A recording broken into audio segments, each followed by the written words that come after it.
مساء الورد والفل والياسمين. النهارده هقول لكم على كلمتين من اللغة المصرية القديمة بنستخدمهم لحد يومنا هذا. وبالمناسبة الكلمتين بيتقالوا بالليل.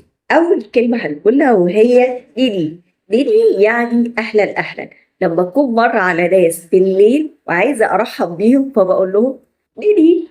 واحنا لحد النهارده في مثل موجود عندنا بيقول ان البضاعه بتقول نيني نيني لحد ما يجي الخايب يشتري. انا مش عارفه ايه علاقه الخايب في ان هو البضاعه بتقول له اهلا اهلا لحد ما يجي يشتري، بس هو المثل بيتقال كده. والكلمه التانيه لو انا حبيت اقول مساء الخير يا مصر فاقول جرح دفر كمان. جرح دفر كمان. جرح يعني ليه، ودفر يعني جميل او مبدع، وكبت اللي هو اسم مصر في اللغة المصرية القديمة. ولحد دلوقتي احنا بنقول على اللين جارح. شوفوا بقى اللي احنا لسه محتفظين بلغتنا المصرية القديمة. اشوفكم فيديو جديد من لغتنا المصرية القديمة.